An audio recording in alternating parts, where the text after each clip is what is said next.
दुष्ट काजी कहानी। ये कहानी एक किसान की है जिसका नाम सैफ अली था। वह आगरा में रहा करता था। कुछ ही महीनों पहले उसकी पत्नी का देहांत हुआ था, जिसकी वजह से वह उदास रहने लगा। वह दिन भर उदास और निराश होकर भटकता रहता था। सैफ अली ठीक से खेती करना भी बंद कर चुका था। एक दिन जब वह निराश होकर रास्ते से गुजर रहा था तो उसे एक काजी ने कहा, क्या बात है सैफ अली, मैं तुम्हें कुछ दिनों से देख रहा हूँ कि तुम बहुत उदास रहने लगे हो। मैं जानता हूँ कि तुम्हारी पत्नी का देहांत हुआ है, लेकिन अभी भी तुम्हारी जिंदगी बाकी है। तुम्हें अपना जीवन तो चलाना पड़ेगा। ये सुनकर वह निराश किसान बोला, मैं जानता हूँ काजी साहब, लेकिन मैं क्या करूँ। जब से मेरी पत्नी का देहांत हुआ है तब से मैं बहुत निराश हूँ। उसके जाने के बाद मुझे कुछ भी अच्छा नहीं लगता। ऐसा लगता है मानो मेरी भी जिंदगी खत्म हो गई है। काजी ने उससे कहा, तुम एक काम करो, तुम अजमेर जाओ और वहाँ जाकर ख्वाजा के दरबार हो आओ। वहाँ जाकर तुम्हें अपने जीवन का नया दिशा मिल जाएगा। सैफ अली को काजी की बात अच्छी लगी और अब वह अजमेर जाना चाहता था। सबसे पहले वह अपने घर गया और अपने सामान को इकट्ठा करके एक जगह रख दिया। उसने अपने जीवन भर कमाया हुआ धन भी इकट्ठा करके एक थैले में रख दिया। इसके बाद वह सोचने लगा कि वह इतना सारा धन अपने साथ नहीं ले जा सकता, इसलिए सैफ अली चाहता था कि वह इसे किसी के पास सही सलामत रख दे। और वह काजी के पास चला गया। वह काजी के पास जाकर बोला, हुजूर, मैं चाहता हूँ कि आप मेरे धन की रखवाली करें और फिर जब मैं अजमेर से वापस आऊंगा तो इसे आपके पास से ले जाऊंगा। काजी ने कहा, ठीक है, तुम इस थैले को अच्छे से बांध दो और इस पर मुहर लगा दो ताकि तुम जब इसे आकर देखो तो ये तुम्हें सही सलामत मिल जाए। काजी ने सैफ अली से कहा।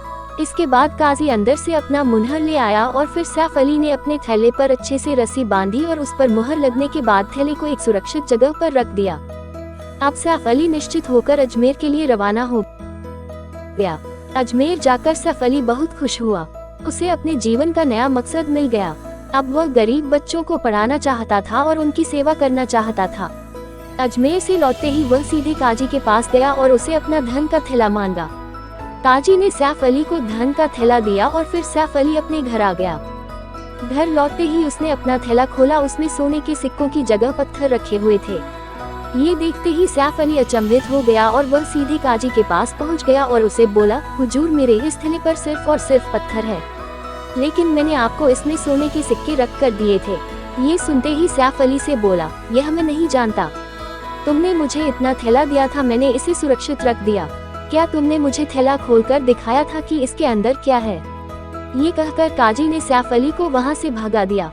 सैफ अली बहुत परेशान हुआ क्योंकि उसके जीवन भर की कमाई उसके पास अब नहीं थी। परेशान होकर वह सीधे बादशाह अकबर के दरबार में गया और वहां जाकर उन्हें सारी बात बताई। सैफ अली ने बादशाह अकबर को वह थैला भी दिखाया जिस पर पहले सोना रखा हुआ था, लेकिन अब उसमें पत्थर था। ऐसे में बादशाह अकबर ने ये कार्य बीरबल को सौंप दिया और उसे कहा कि वह सच का पता लगाएं। सभा खत्म होते ही बीरबल अपने घर पहुंचे और उन्होंने एक कपड़ा लिया और उसे बीच से काट दिया। फटे हुए कपड़े को लेकर वह अपने सेवक राम के पास गए और उसे बोले, सेवक राम, ये कपड़ा बीच से फटा हुआ है, जाओ इसे रफू करवा कर लाओ। तुम इसे किसी ऐसे दर्जी के पास लेकर जाना जो सबसे बेहतर हो। याद रहे तुम्हें इसकी सिलाई ऐसी करवानी है कि पता ही ना चले कि यह कपड़ा फटा हुआ था। इसके बाद बीरबल का सेवक कपड़े को लेकर बाजार में गया और कुछ घंटों बाद वापस आया। बीरबल को उसने फटा हुआ कपड़ा दिखाया जो अब पूरी तरह से सिला हुआ था। अब उस कपड़े में कोई निशान नहीं था। फिर बीरबल ने अपने सेवक से पूछा, सेवक राम, तुमने ये काम किस दर्जी से करवाया है? मुझे उसका पता बताओ। फिर सेवक ने बीरबल को उस दर्जी का पता बताया। अगले दिन बीरबल दरबार में पहुंचे तब बादशाह अकबर ने बीरबल से पूछा, बीरबल, क्या तुमने सैफ अली और काजी का सच पता लगा लिया है? जी हाँ हुजूर, मैंने दोनों का सच पता लगा लिया है। मैं आपसे आग्रह करता हूँ कि आप सैफ अली और उस काजी को इस दरबार में बुलाने का आदेश दे। बीरबल के कहने के बाद बादशाह अकबर ने दोनों को बुलाने का आदेश दिया। जब वे दोनों दरबार में पधारे तब बीरबल ने मोहन दर्जी को बुलाया और उससे कहा, दर्जी, क्या तुम्हारे पास काजी कोई थैला लेकर आए थे जिसका तुमने रफू किया था? जी हाँ हुजूर, मेरे पास ये काजी आए थे और कुछ दिन पहले इन्होंने एक पैसे के थैले को मुझसे रफू करवाया था। उस दर्जी ने दरबार में कहा, जहाँ अपना दोषी कोई और नहीं, ये काशी ही है जिसने सैफ अली के पैसों के थैले को काटकर उसमें से सारा सोना निकाल लिया। फिर उस थैले को इस दर्जी से रफू करवा लिया। इसने चालाकी से उस थैले पर पत्थर रख दिया।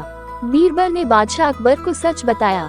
सच के सामने आते ही काजी बादशाह से माफी मांगने लगा, लेकिन बादशाह अकबर ने उसकी एक न सुनी। उसे जेल में बंद कर दिया गया। बादशाह अकबर ने सैफ अली का खोया हुआ धन भी वापस दिलवाया। तो इस तरह से बीरबल ने सच का पता लगाया। दोस्तों, उम्मीद करती हूँ कि आप सबको मेरी यह कहानी अच्छी लगी हो तो मेरे चैनल को सब्सक्राइब जरूर करें और बेल आइकन को जरूर दबाएं।